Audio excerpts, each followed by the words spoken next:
자, 민주당 1년 평가 좀 해주세요. 박근혜 대통령 1년 평가야 뭐 그냥 감으로 다 알겠고요. 감으로 아는 게 아니라 한번 말씀해 보세요. 불통 뭐 이런 거 얘기하실 거 그렇죠. 아닙니까? 예, 불통이고 네. 실패했는데 네.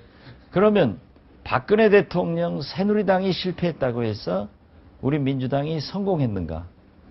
저는 공동 실패했다고 생각합니다.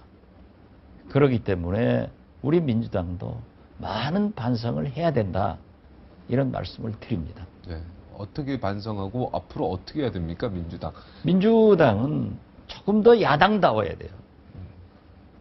그래서 박근혜 대통령의 성공이 민주당의 성공이 될 수 있도록, 대한민국의 성공이 될 수 있도록 협력할 것은 과감하게 협력하고, 네. 특검 같은 이런 문제에 대해서는 야당답게 강력한 모습을 보여주는 것이 좋다. 이렇게 생각합니다. 네. 좀 이렇게 뒤를 돌아다 볼 때 1년 동안 아쉬운 점, 박근혜 대통령한테 요거는 내가 정말 조언해주고 싶다 이런 거 없었습니까? 대통령 비서실장도 뭐 인사 부분도 있었고 여러 가지로 문제가 처음부터 좀 많았지 않습니까? 글쎄 뭐 오죽하면은 네. 중국 신화사 통신 뭐 8대 웃기는 뉴스 중에 윤창중 파동을 넣어놨더라고요. 아, 그거 진짜 나라 창피한 건 나라 이게 창피한. 국제적으로 망신당하고 있는 거예요. 네.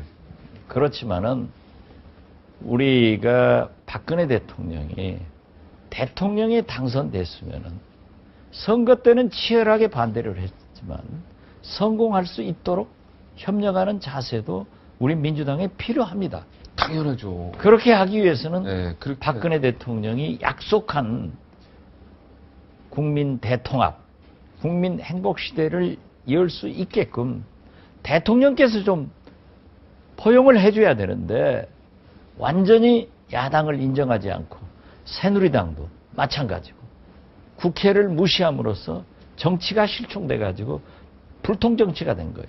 제가 자꾸 얘기하지만 청와대 출입하셨잖아요. 네. 대통령이 취임해서 1년 가까이 되는데 한 번도 기자회견 하지 않는 대통령 봤어요? 일방적으로 대통령 하고 싶은 말씀 해버리고 들어가 버리면 그게 불통입니다.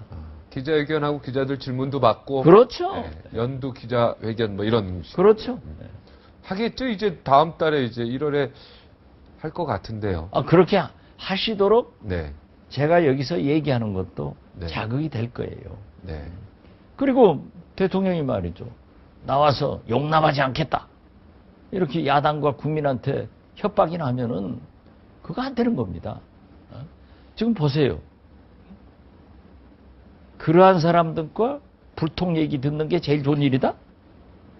이건 말이 아니죠. 자랑스러운 불통 얘기하는 거죠. 예. 이것은요. 반대 세력과 대화하는 것이 설득하는 것이 소통이지 자기 식구들끼리 대화하는 것은 소통하는 것은 짬짬입니다. 박근혜 대통령하고 가까우시잖아요, 개인적으로. 가깝지는 않아요. 그래도 잘 알고 있지 않습니까? 그 박정희 대통령 기념관도 DJ 정부에서 만들어주고 그랬죠. 제가 김대중 대통령님 지시 받아서 네.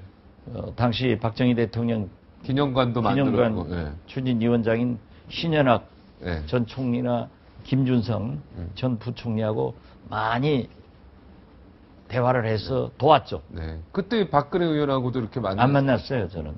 만나진 않았어요. 예. 네. 고맙다고 전화는 받고 그러죠. 아니요, 안 받았고 제가 청와대에 있을 때 박지만 씨가 좀 불행한 일로 다시 수감될 위기에 처해 있었어요. 네. 그래서 제가 그런 얘기를 했죠. 이건 우리 불행한 시대의 그러한 것이 반복돼서는 안 된다. 그러니까 박지만 씨가 수감되는 것보다는 자유로운 생활을 하면서 자기의 길을 갈 수 있도록 우리가 도와주자라고 청와대에서 제가 발표를 했어요. 네. 얘기를 했더니 박근혜 대통령한테는 연락이 없고 동생 네. 박근영 씨가 저한테 시계하고 네. 선물을 사서 보내고 감사하다고 그러더라고요. 아, 그래서 수감이 안 됐습니까? 잘 됐죠. 일이 잘 됐죠. 저 예. 기억이 납니다. 예. 예. 그래서 박지원 그 당시 수석이었죠. 예. 예. 네, 박지원 수석. 야, 포용 정치를 잘한다. 좀 예, 굉장히 크다. 품어줘야죠. 굉장히 이게 포용 정치가 크다. 이런 느낌을 확 받았는데, 이번 민주당이, 야당이 이번에 또 포용 정치를 하면 안 되겠습니까? 꼭 대통령이 포용 정치 하기만 기다리지 마시고, 거꾸로. 이건 야당은요, 네. 민주주의와 법치주의를 얘기하는 거예요. 생각해 보세요.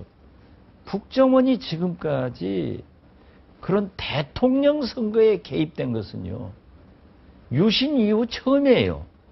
그리고 군이 정치 개입을 하지 않은 것은 20년간 안 했어요. 그래서 국민들이 군을 신뢰하게 됐고 존경하게 됐단 말이에요. 그런데 20년 만에 대선 개입함으로써 지금 문제가 되고 있는 겁니다. 그래서 다음 정권, 다음 선거에 우리 민주당이 승리한다는 보장이 없어요. 누가 승리를 하더라도 국정원은, 국가기관은, 특히 군은 어떠한 경우에도 정치 및 대통령 선거에 개입해서는 안 된다 하는 것을 정리하자는 거지, 누구를 감옥 보내자는 게 아니에요. 네, 빨리 정리 좀 했으면 좋겠어요. 그건 대통령이 딱 네. 결심하면 네. 되는 거예요. 지금 철도 파업은 어떻게 보십니까? 노조 쪽에 좀 힘을 실어주고 싶습니까? 아니면은 정부 쪽에 힘을 실어주고 싶습니까? 지금 문제는요. 네. 민영화 안 한다는 거 아닙니까, 정부가? 근데 저는 그렇지 않죠. 민영화에 고집이 보인다는 거고. 아니, 그렇지 않죠. 네. 그것도 박근혜 대통령 자업자득하신 거예요. 대통령이 아무리 말씀을 해도 국민이 안 믿는 거예요. 왜 그러냐 하면은 코레일 이사회에서 자체 문건을 보더라도 지금 자회사를 설립하면은 1년에 1,536억, 1,500~600억이 적자가 난다는 겁니다. 그런데 황금노선은 자회사를 만들고, 그렇게 됐을 때 철도 요금은 올라가고 공공성을 훼손되거든요. 앞으로 환경 문제 등을 고려할 때 철도는 더 많이 만들어져야 돼요. 그런데 자회사는 민영화는 아니지 않습니까? 어차피 다. 자회사를 만들면은 1,536억이 1년에 적자 난다 하는 게 코레일 내부 문서가 있다니까요. 아, 예. 예. 알겠습니다. 그런데 왜 돈 잘 버는 황금 노선은 자회사를 만들어 버리면은 이건 민영화의 길로 가는 거다. 그렇기 때문에 반대하는 거예요. 네. 그래서 우리 민주당이 그러면은 국회에서 민영화 반대 소위원회를 만들고 법적으로 하지 않겠다 하는 것을 만들자라고 했더니 교통부 장관도 안 나오고 새누리당도 안 나오면서 민영화는 안 한다. 못 믿는 거예요.